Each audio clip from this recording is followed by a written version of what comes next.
Test analysis के बारे में थोड़ा सा बता दूं। देखो भाई, अभी जस्ट स्टार्ट हुआ है, अभी रेस स्टार्ट हुई है। सच्चाई है कि हम एक ही चैप्टर के ऊपर लगे हुए हैं। अगला टेस्ट शायद रैंक बूस्टर टेस्ट है, उसमें भी शायद मूल कॉन्सेप्ट ही है। मैं तुमसे बस मतलब जो भी एग्जाम में चलता है, कुछ लोग होते हैं जो अपनी बातों को नहीं जानते। देखो, मेरे से कोई पूछेगा, मैं हर बार बोलता हूं कि बेटा तू मेरे लिए मत पढ़, तू एग्जाम हॉल के लिए पढ़ कि एग्जाम में मेरे साथ क्या होगा। अगर तुम एग्जाम हॉल के लिए सोच रहे हो तो एग्जाम जब दे रहे हो तो उस टाइम पर भी उसी मोड में रहो। इवन घर पे भी जब प्रैक्टिस कर रहे हो तो टाइम लिमिट लगा के प्रैक्टिस करो, चाहे 5 ही क्वेश्चन हो चाहे 10 क्वेश्चन हो, बट घर पे वही काम करना है। टेस्ट एनालिसिस क्यों करना है? क्योंकि बेटा वही बताएगा कि आप उस टाइम पर क्या सोच रहे थे। इस लेक्चर के अंदर तो मैं तुम्हारे साथ चल रहा हूं ना।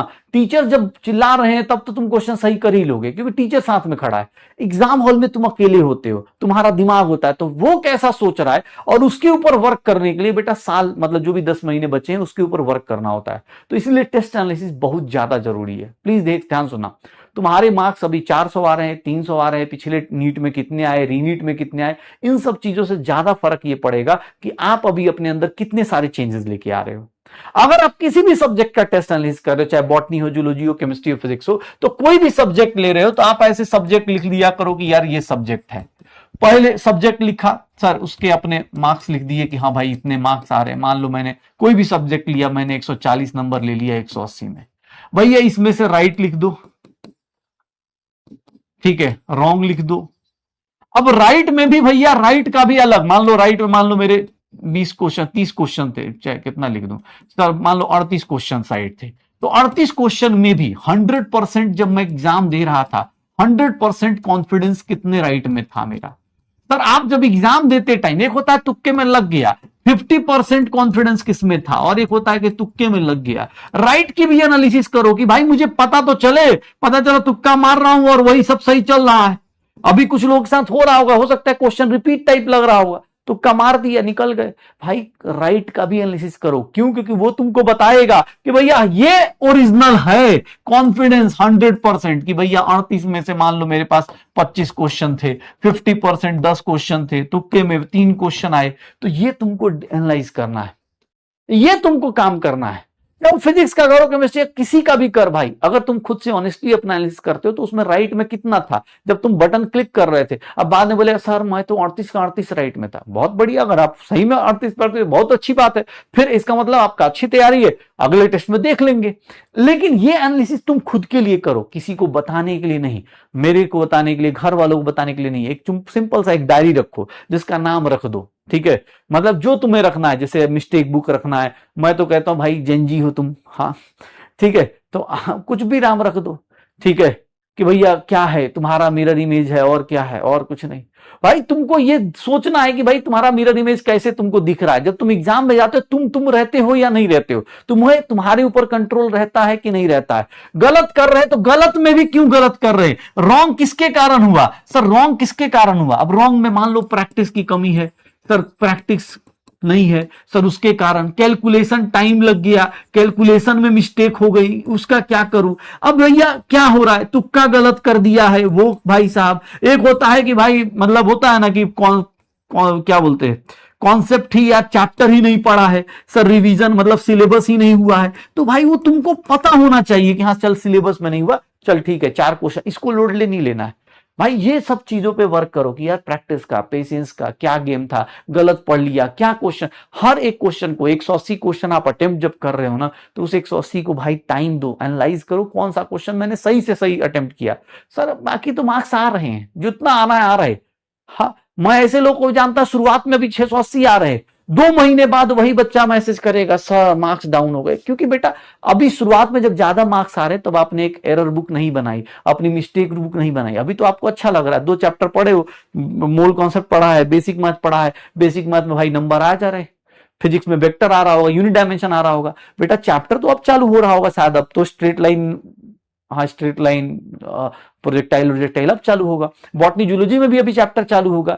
तो भैया अब ये चीज अगर अभी से आदत नहीं डालोगे कि मेरी गलती कहां पर है, सर आपने क्या पढ़ लिया सर, रॉन्ग आपने क्या कर लिया, रॉन्ग ड्यू टू आपने क्या करा सर, रीडिंग के कारण गलती करी।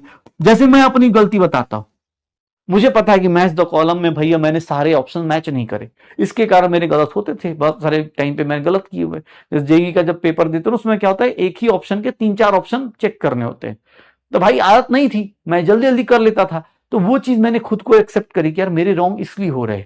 आप अगर कोई भी क्वेश्चन, कोई भी सब्जेक्ट है, मार्क्स ज्यादा इंपॉर्टेंट नहीं है बेटा अभी के टाइम पे, क्योंकि अभी चैप्टर एक ही है, मजा तो तब 3 महीने बाद आने वाला है। आदत सही रहेगी तभी, रॉन्ग हुआ तो उसका क्या रीजन है। उसके बाद सर अनअटेम्प्टेड है अगर कोई, तो अनअटेम्प्टेड का रीजन क्या है सर, ऑनेस्टली कि अनअटेम्प्टेड का क्या रीजन था, तुम भाई साहब नहीं पढ़े, तुम भैया सिलेबस फिनिश नहीं था, या क्या रीजन था, उसके ऊपर अपने आप को कॉन्फिडेंस।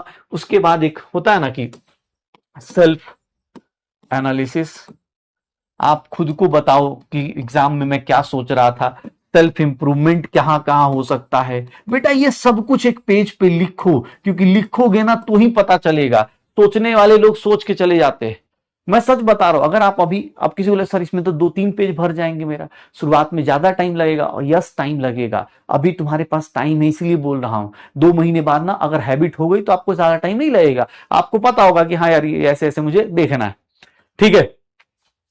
ये अभी शुरुआत में ये सब आदत डाल लोगे तो तुम्हें पता रहेगा कि हाँ यार मुझे इस तरह से अपनी एनालिसिस करनी है, मुझे ऐसे ऐसे काम करना है। जैसे तुम लोगों ने, बहुत सारे लोगों ने, जब मैंने बोला था कि आप एक प्लानर टाइप बना लो जिसमें आप बताओ कि लेक्चर कर लिए, नोट्स कर लिए, चीजें कर ली, वो आपने एक प्लानर टाइप बनाया था, revision 1, JEE mains PYQs, NEET PYQs, ये वाले। तो सिमिलरली एक मिस्टेक बुक का भी प्लानर बनाओ कि हाँ यार मैं ऐसे करूंगा। और ये हर बच्चे के लिए सिमिलर नहीं होगा, हो सकता है किसी बच्चे का बहुत ज्यादा मतलब सिंपल सा रहे, किसी बच्चे का भाई सिंपल से गलतियां हो तो 2-4 ही पॉइंटर्स रहे, किसी बच्चे के ज्यादा हो तो जिसकी जो गलतियां हैं पता रहनी चाहिए। बस ये एनालिसिस जरूर कीजिए, और अभी टाइम है बेटा, अभी अच्छी हैबिट्स डाल लेंगे तो यही हैबिट्स आपको आगे काम आएंगी। बाकी कोई दिक्कत नहीं बेटा, अभी ज्यादा मार्क्स आ जाए या कम मार्क्स आ जाए, सच बताऊं तो ये तुम्हारा सिर्फ ये बता रहा है कि तुम पढ़ रहे हो, ठीक है। अब अभी 720 में 700 लेके आ जाओ, 720 लेके आ जाओ, भाई फाइनल में क्या लेके आओगे वो सारी चीजें ये सब डिसाइड करती हैं। कोशिश करिएगा, अभी एक चैप्टर है तो आपको ज्यादा पता नहीं चल रहा होगा, लेकिन जैसे चैप्टर्स बढ़ेंगे वैसे वैसे आपको गलतियां बढ़ेंगी। और अगर आप मेंटली प्रिपेयर नहीं है, एग्जाम में क्या सोच रहे हैं, कैसे सोच रहे हैं, अगर तुम सोच रहे हो कोई गाना सुन रहा है, अगर कोई किसी को एग्जाम हॉल के अंदर जब एग्जाम दे रहे थे तो एग्जाम में तुमको कोई रील याद आ रही है, तो इसको भी नोट करो कि यार मैं ऐसे कैसे सोच सकता हूं, मेरे लिए तो ये टाइम इंपॉर्टेंट है। क्योंकि रियलिटी बताता हूं बेटा, अगर नीट का पेपर, सच्चाई है, इस बार भी बच्चे आए थे वो भी बता रहे थे, भाई 2 से 2.5 घंटे में कर लेते हैं बच्चे। जो अच्छे क्वेश्चन है उनको छोड़ देते हैं कि ऑब्वियस सर्कल कर देते हैं, रख देते हैं कि भैया इसको बाद में करूंगा, लेकिन 2 से 2.5 घंटे में नीट का पेपर वो लोग अटेम्प्ट कर लेते हैं। 180 क्वेश्चन निपटा चुके होते हैं, 180 में 160 कर चुके हो चाहे 170 कर चुके हो, वो निपटा चुके होते हैं। वो स्पीड तभी आएगी जब उसको पता है कि हाँ यार ये अच्छा क्वेश्चन, इसको बाद में सर्कल करके रख दिया, ये टिक मार, ये टिक मार। भैया कोई भी टॉपर हो वो भी कर लेता है, तो तुमको भी यही काम करना है। और ये अब हैबिट अभी से डाल, मैं इसलिए बोल रहा हूं कि बेटा बस मतलब ये हैबिट्स बनाने का टाइम अभी ही है, इसके बाद तो धीरे धीरे, अब दिसंबर में थोड़ी ना बोला जाए, दिसंबर में तो बेटा उसके बाद तो उम्मीद करते रहो, क्रैश कोर्स करते रहो, जो करना है करते रहो, उसके बाद खुद ही क्रैश हो जाओ, कोई फर्क नहीं पड़ेगा। लेकिन अभी ये हैबिट जरूर डालिएगा, ठीक है। जो लोग किताबों को लेके भाई बहुत ज्यादा कंफ्यूज है, भाई ज्यादा मत पढ़, तुझे लग रहा है तो एनसीईआरटी रख, मॉड्यूल पीडब्ल्यू का मॉड्यूल, मैं मतलब सच बता रहा हूं, कोई किताब अगर तुझे नहीं करनी ना, पीडब्ल्यू मॉड्यूल पढ़ ले। पीडब्ल्यू मॉड्यूल में इतने क्वेश्चंस दिए हैं, एनसीईआरटी कर ले, बाकी जेईई मेंस पीवाईक्यूज ये सब तो हम लोग कराते ही हैं, इतना ही कर, बहुत है, इससे ज्यादा मत भटक। तुझे लग रहा हो कि अरे सर ये कर लेता हूं वो कर लेता हूं, हर चैप्टर के लिए ये सब चीजें लगातार कर पाओ। 7 सोर्सेस को ही आप सही से फॉलो कर लो, उसके अच्छे क्वेश्चंस आइडेंटिफाई कर लो, सच कह रहा हूं मजा आ जाएगा। तो कोशिश करना भाई, जिनको भी लगता है इधर उधर मत भटको, बहुत टाइम है नहीं अपने पास, पीडब्ल्यू मॉड्यूल्स कर लो भाई, बहुत है, मतलब सच बता रहा हूं, इसमें बहुत सारे क्वेश्चंस ऐसे हैं, कॉन्सेप्ट्स ऐसे हैं जो आपको बहुत मजा आने वाला है, ठीक है।